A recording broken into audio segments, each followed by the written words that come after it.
Maiatzaren 26ko hauteskundeen aurreko elkarrizketak egiten jarraitzen dugu Euskal Herria irratian, eta gaur Geroabai koalizioko alkategai Itziar Gomez daukagu gure artean. Egunon eta ongi etorri. Egunon, eskerrik asko. Bueno, 2007tik 3 legealditan Iruñeko udalean zaude, 3 alkate ezagutu dituzu, alde batetik Barzina, bestetik Maia, eta azkenik Joseba. Asiron, alkate bakoitzaren definizioa eskatu nahiko nizuke. Alde batetik Yolanda Barzina. Inposizioa. Enrique Maia. Geldiaraztea. Eta Joseba Asiron. Elkarrizketa eta akordioa. Zertan aldatu da Iruñea azken 4 urteotan? Pues pentsa, definizioekin eginda dago, evoluzioa, inposiziotik elkarrizketara eta akordiora pasatu dugu. Eta zertan lagundu du Geroabai koalizioak azkeneko 4 urteotan? Pues hauteskundeak ospatu zirenetik lehenengo momentutik eta datuak ikusita, botuak, bakoitzaren botuak ikusita, gure bermea izan aldaketaren alde bermea aldarrikatu genuen. Eta hortik aurrera leialtasuna, gai lan egiteko gaitasuna eta ardura, batez ere lanetan ardura. Bueno, Geroabai 2015 urteko emaitzak ikusita aldaketaren udal gobernua babestea erabaki zuen, baino ardura politikoak hartu gabe. Zergatik? Pentsatzen genuen hainbeste zinegotziak gobernuan sartzeko egonda, hobe izango zela instituziotik urrunago zeudenak barrura sartzea. Nik uste dute ongi egin genuela, Pentsa, nola bukatu dugun ikusita,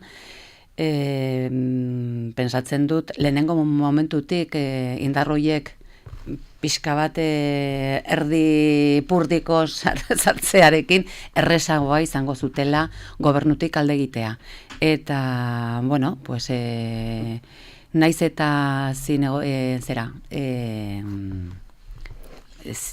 zinegotzi delegatuak ez izan da ere, gobernuan egon gara lehenengo momentutik eta alkatetza laguntzeko prest beti.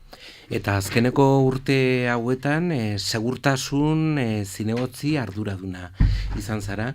Zer nolako esperientzia izan da hori? Ez delako erreza udaltzainen arduraduna izatea eta hori guztia gobernatzea, pensatzen dut. Ez da erreza eta gainera gure artean pues ez da oso, ez da ukago inoiz interesa hundirik horretan sartzeko ere. Eta horregatik hain zuzen ere sorpresa handia izan da. Erronka handia zen, hartu nuen momentutik, baino ezagutu dudan arloa eta udaltzaingoak egiten duen lana, eta nola errazten digun oraintxe urte hauetan gutxienez.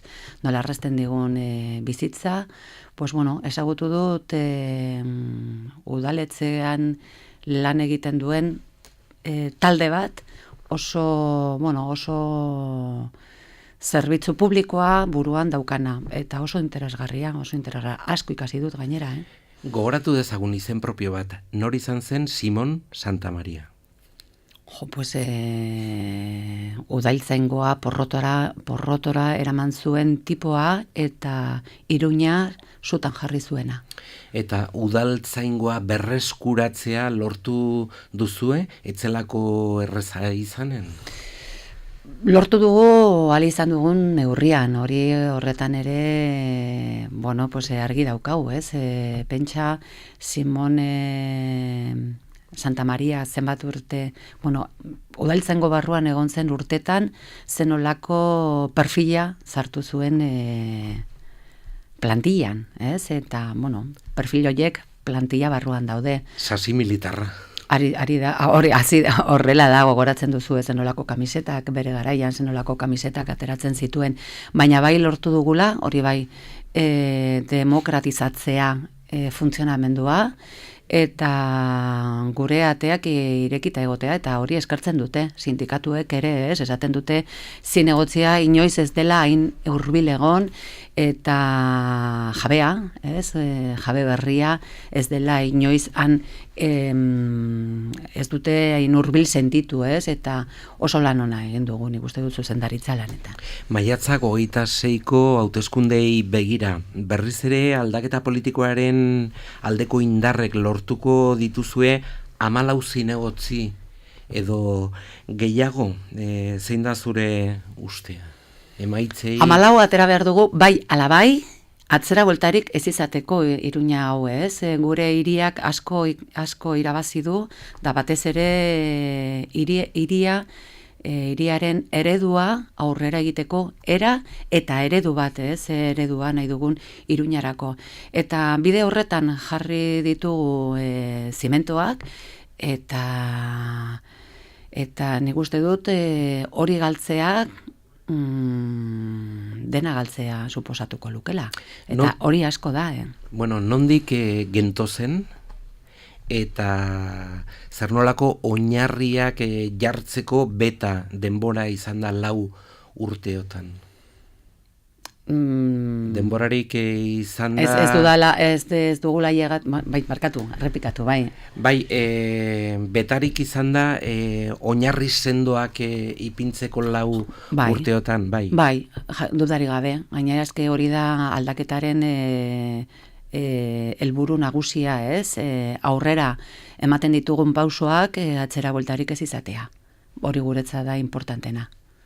Azken finean, beste aldaketa batzuk flor de un día izan daitezkeen, eta hori azkenean oso ongi igual sentitzen zara, hori egitarekin edo lortutakoarekin, baina posiblea baldin bada momentu batean atzera buelta izatea, ez du balio hondirik izan. Aurreko egunetan ezkerrako egino eta Arantzadiko Balbas hautagaiak izan ditugu gure artean, eta haien esanetan abiadura, aldaketaren abiadura nahiko geldoa, nahiko motela izan da. Zein da zure ustea? Abiadura, behar bezalako abiadura izan du aldaketak? Beti esaten dute hori, baina nik uste dut lelo bat bezala dela, porque gero eskatu diegunean adibideak jartzea mai gainean, oraindik ez dut ez da bat entzun ere. Eta hori da gauza bat, baina bestaldetik pentsatzen dut ez dakit korrika egiten duzun ala ez, baina maratoia egiten dutenentzat argi daukate metara llegatzeko ritmo kasi mantxoena hartu behar duzula, ongi ailegatzeko. Eta gure helburua ez da azkarragoa joatea, baizik eta ailegatzea. Modu honean gainera. Eta nik uste dut demostratu dugula gauzak ongi egiten dugula eta badakigula egiten. Eta hori da importantena. Eta gero, aipatu dizkizudan hautagai horiek esaten dute, bide luze horretan, maratoi horretan, aukeran, ezkerreko karriletik, ezkerreko errailetik bidea egitea interesgarriagoa dela, eta beti geroa baik ez duela autu hori egin. Eta hori da gauza bera esaten dut, beti eskatzen dugu, zein dira, mai gainean jartzeko zen olako gaietan galditu garen eskubitara edo geldirik. Eta grazia egiten zait, porque haiek aldarrikatzen dute edo haiek jartzen dute bandera, mugikortasuna eta berdintasuna emakumeen etxearekin. Emakumeen etxea proiektua geroa bairena zen. Geroa baik aurkeztu zuen duela 4 urtez Iruñarako. Geroa baik sartu zuen akordio programatikoan. Eta mugikortasun ordenantza berrian adibidez, Iruña hiri 30 hiria izendatzea proposatu genuen guk, geroa bai. Beraz, ez dakit non dauden adibide horiek. Nik ez dut ikusten, azkenean hori izan da ere lankideen errore bat, bilatzea Etzaiak edo adversarioak etxe barruan, eta argi daukagu etzaiak eta adversarioak etxetik kanpo daudela. Nola nahi ere, zuk aipatu duzun bezalaxe, arerioak kanpoan dira eta oposizioan daude, ezinbestekoak izango zarete indar guztiak berriz ere aurrera egiteko, aldaketa bermatzeko beste 4 urtez aurrera begira. Akordioetara iritsi beharko duzue eta lekzioak atera beharko dituzue, haserreak desadostasunak alde batera utzita, zertan hobetu daiteke, zertan egin daiteke autokritika geroa baitik. Nik uste dut arduratsuagoak izan behar garela denok. Eskatzen dutena berriz akordio programatikoaren inguruan sartzeko da, nola esaten dute, jarraipena egiteko batzordea izendatzea. Gobernuan egiten den moduan, parlamentuan egiten den moduan. Bada oso instituzio ezberdinak, zeren parlamentua gobernutik, alderdiak ez daude gobernu barruan. Baina alderdia, egunero elkartzen gara lanean batzorde ezberdinetan, guk geu gara, alderdiak eta zinegotziak bat egiten dugu, ez da parlamentuan bezala. Tarduan, errepikatzea egunero gobernu bezala eta gero orain alderdiak bezala, hori da benetan denbora galtzea eta eraginkorrak ez izatea. Eta nik uste dut ordez dudala soluzioa ikusten, nik uste dut soluzioa etorri beharko zela, eta etorri beharko dela, erreflexio sakona eginda eta arduratsuagoak bilatzen. Atzera begira jarrita eta amaitzeko legealdiaren errepasoarekin. Balantzea egiterakoan, ze neurri nagusi, nabarmenduko zenituzke 4 urteotan egin diren neurri nagusiak, erabaki nagusiak, zure ustez, zein izan dira? 3 ardatz nagusiak, azpimarratuko nituzke. Lehenengoa, jasangarritasuna, bigarrena gizarte kohesioa, eta 3. Auzoen arteko oreka bermatzea, jasangarritasuna argi dago mugikortasunean eta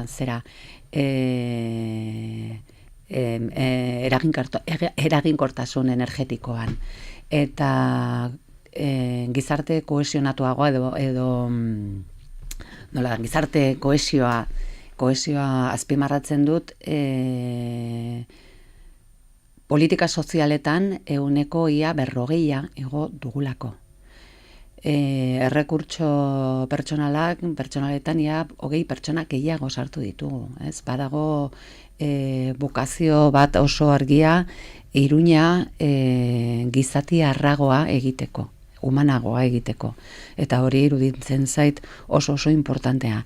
Eta 3. auzoen arteko kohesioa orekatzea, dotazioen inguruan eta zenain arte aurkitu ditugun auzo batzuk erabat ahaztuta zeuden, eta guretzat oso importantea izan da oreka hori bermatzea, bizi kalitatea hobetzeko nahi duzun tokian, bizi nahi duzun tokian, Aldaketa zertan gelditu da motz, zertan gelditu da eskas, geroa bairen ustetan? Denboraz, argi daukat. Eta erabaki... Argi daukat, eta ezin digute eskatu 4 urtetan egitea, 20 urtetan egin ez dena, 4 urte, eta pentsa, 4 urte hauetan, lehenengoak izan dira, ezagutzeko, gure artean, finkatzeko, arauak finkatzeko.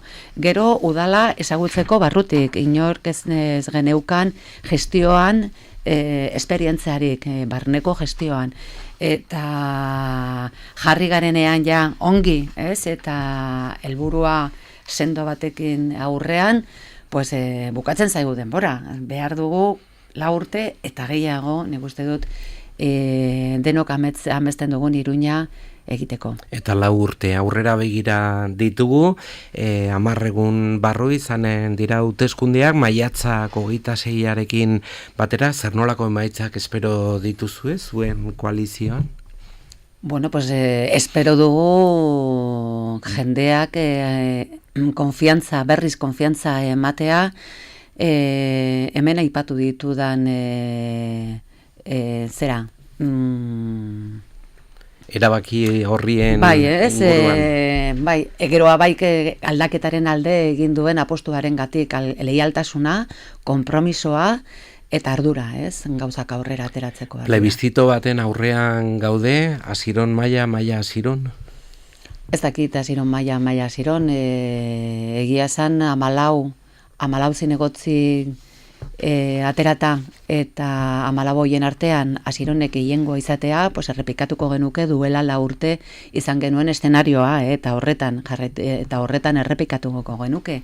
Baina egia esan orain kuatripartitoa zatituagoa oraindik ere aurkezten badugu, ez dakit zenolako emaitzak aterako ditugun, eta ikusteko dago bakoitza nola ateratzen dugun lehia honetatik. Dena den, emaitzak aipatu dituzula, aritmetika komplikatzen bada, aldaketaren itunetara hurbilduko da oraingoan bai PSN, sindikal sozialistak erakartzeko aukerarik ikusten duzu? Esporrin zuen mai horretara hurbiltzeko moduan ikusten duzu? Zein da zure iritzia? Uste duzu Iriñoko jendeak ala ikusten duela, porque ez da ikustea, da ezagutzea ongi Esporrinek, baizik eta PSNek Iruña honetan, hiri honetan egin duen esfortzua beti eskuinaren aldeko esfortzua izan da. Eta Maia, gogoratzen dut, Maia alkate izan zen PSNren eskutik.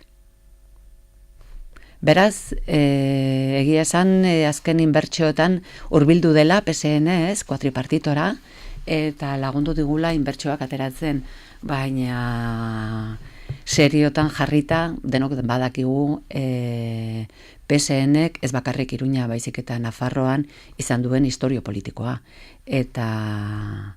Eta baloratzeko, baloratzeko bakarrik atzera begiratzen baldin badugu, badakigu PSNek beti egin duen apostua, zein izan den. Eta PSNren ezkerretara dagoen sektore ezkerreko estatalista horretan, orain arte Arantzadik 3 zinegotzi zituen, ezkerrak beste bat, nola ikusten dituzu kontuak, 4 zinegotzi berriz ere lortzeko moduan ikusten duzu, nahiko estu kontuak?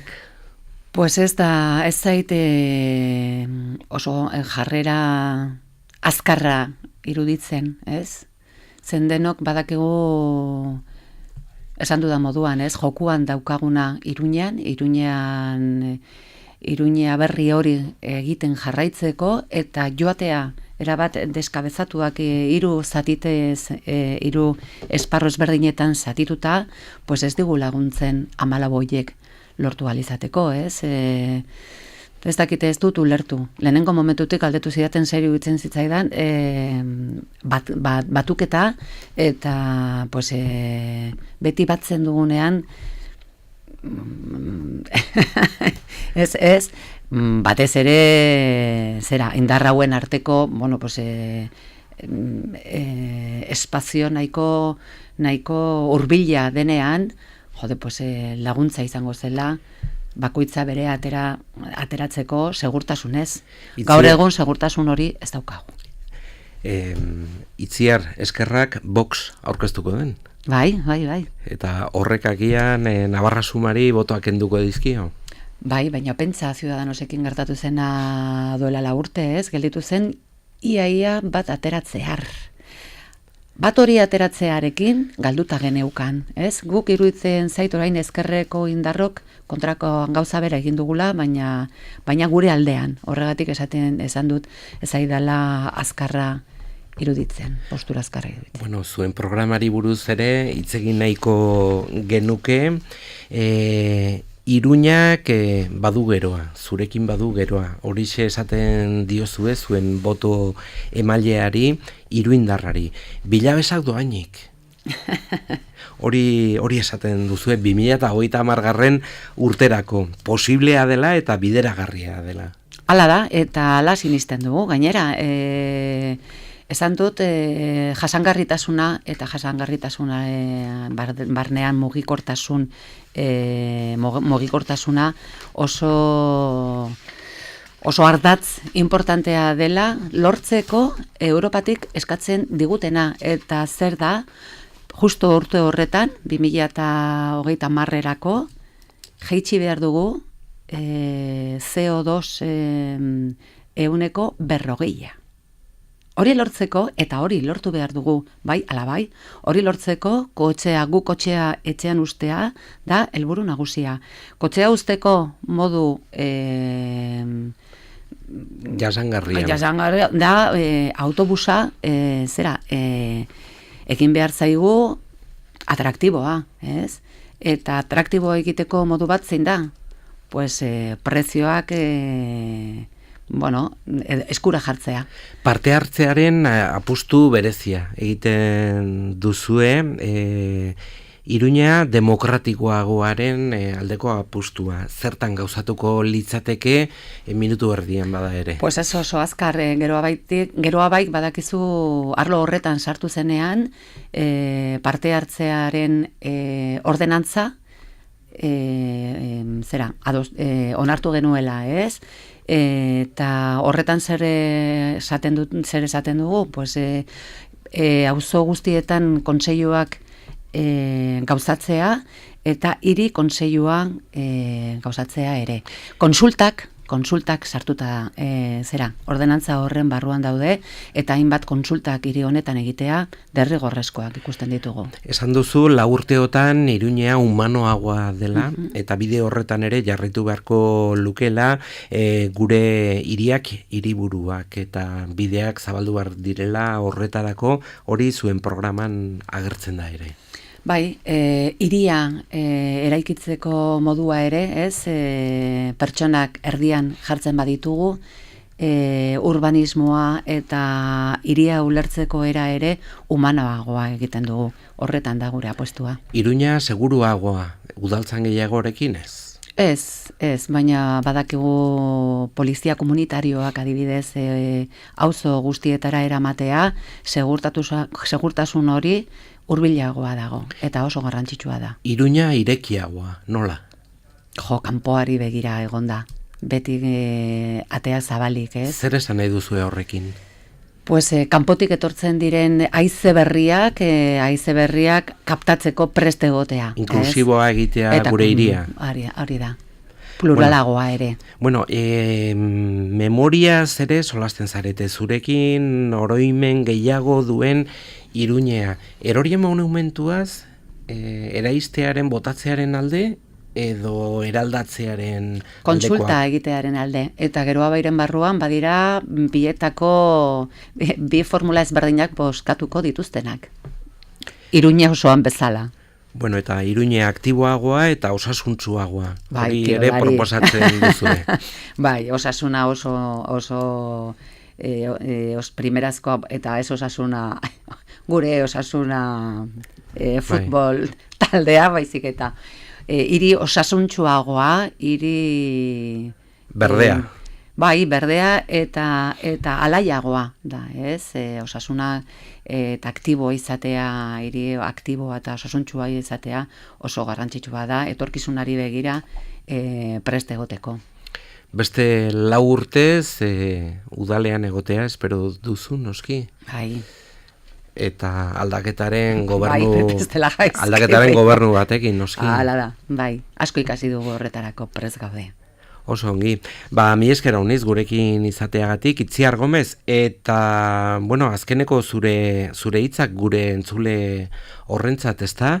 Geroa Beiren izenean, etorri zara gaur, gurera, hortxe ditugu, ate joka, maiatzaren 26ko hauteskundeak, zure azkeneko hitzak gure entzulearentzat. Bai, pues, Iruñak zurekin badu geroa, ez, aipatu duzun leloa, aldarrikatzen du, geroari begira jarri behar dugula, jartzen dugula hiria, eta parte hartzearena oso importantea dela guretzat, ez? Zurekin posiblea da hori egitea.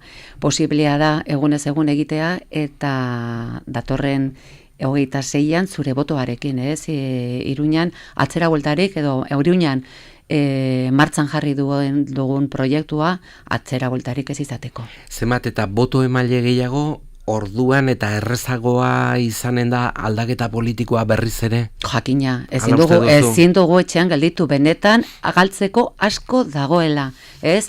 Eta hasten zaigu UPN-erekin bizi izan dugun egoeraz berdinak 20 urtetan, ez? Hasten zaigu, orain da kritika da gure begira, ez? Gelditu, pentsatu, eta zenolako Iruña geneukan 20 urte eskuineak izandako 20 urte haietan, ez? Eta ez bueltatzeko mesedez bozkatu behar dugu. Maiatzaren 26ko hauteskundeen aurreko elkarrizketak egiten ari gara, eta gaur Geroa Bai koalizioko alkategai Itziar Gomez izan dugu. Mi esker uniz eta suerte handia zuri ere. Aio eta ongi izan. Eskerrik asko, suertea eta botoak. Peio, botoak importantea da. 1, 2, 3, 4! Metrópoli Forala, Euskal Herria irratian.